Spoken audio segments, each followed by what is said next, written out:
It's hard to imagine that the Grand Seiko SBGA407 Skyflake was first released by the end of 2019, making it just over 6 years old. I still remember the excitement in the collector community, how it was seen as the evolved second chapter of the legendary Snowflake saga. But if I was to walk into the store and pick it up today, it still holds up. It doesn't look outdated when placed next to some of the newer stuff. When filming for this video, I tried the watch on, and the first thought that came to mind was, maybe I do need a second Grand Seiko in my collection.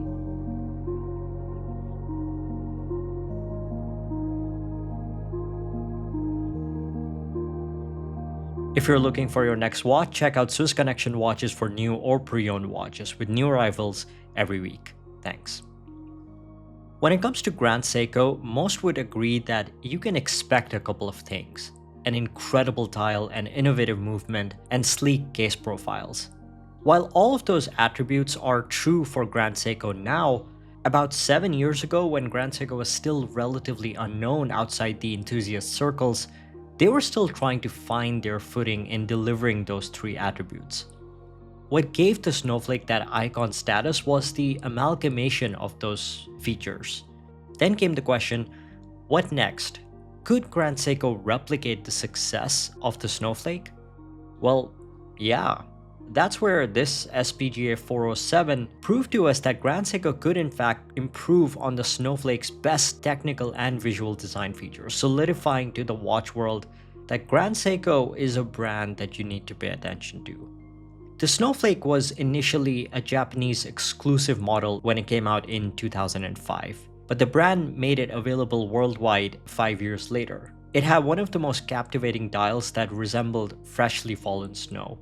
When the Snowflake launched in 2019, it responded to some of the nitpicks of the enthusiasts and collectors who didn't quite enjoy some of those details of the Snowflake, like the lightness of the titanium case or the sportier design language of the 44GS case on an otherwise dressier dial. The brand changed the dial color from snowy white to a light sky blue that is described as resembling the windswept snow on top of mountains outside Shinshu, which appear light blue during blue skies. The color change instantly changes the character from glittering snow to tranquility. There's a sense of calmness and stillness to the dial. And that stillness is contrasted against the sharp hands and indices, drawing your focus in on every tiny perfected detail. Grand Seiko has one of, if not the best well-finished hands and dials in the industry. The large Dauphine hands have mirror-polished beveled edges for that sharp and dynamic aesthetic, and the hands align perfectly with the Zaratsu-polished beveled indices, all of which reflect light to accentuate the dial and allow it to be visible even in poorly lit environments without the need for lume. The case is inspired by a more traditional case architecture seen in earlier models, with longer lugs and more refined overall design as opposed to the angular and sportier 44GS case.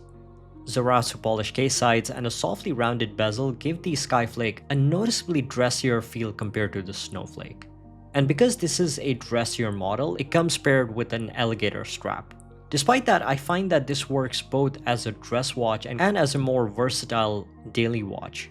Its ability to change its personality when paired with a light brown leather strap or even a beads of rice bracelet is what makes it such a fan favorite even to this day. Inside the Skyflake is the in-house spring drive Calibre 9R65 with 72 hours of power reserve and an accuracy of ±1 second per day. As with all spring drive movements, the motion of the seconds hand is liquidy smooth, which still leaves me in awe. This smooth sweep is achieved by the movement swapping out the traditional balance wheel with a glide wheel and introduces an integrated circuit which is regulated with a quartz crystal, resulting in an exceptional precision. While the movement finishing is nowhere near Philippe Dufour's level, it is undoubtedly among the best movement finishes you'll find in its price range. Bright striping across bridges, wide bevels, black polished screw heads, and plenty of decoration to keep you staring at it for a good while. Today there are many offerings from Grand Seiko to choose from, with many of the newer models placing the polarizing power reserve indicator at the back instead of on the dial. But to me, small details like these are what give these watches their distinct identity. What made Grand Seiko stand out from the crowd. Kind of like the helium escape valve on the Seamasters. Now we take the spring drive for granted, but 6-7 years ago, it was still something mind-boggling and overly impressive. And I think we still need to appreciate that. I'll end with this. Even though it's been a minute since the Skyflake came out, it is still arguably one of the best looking watches by the brand today. The spring drive caliber is just a bonus. Visit Swiss Connection Watches for more exceptional watches. Also, do subscribe if you enjoyed this video and want to see more. Thanks.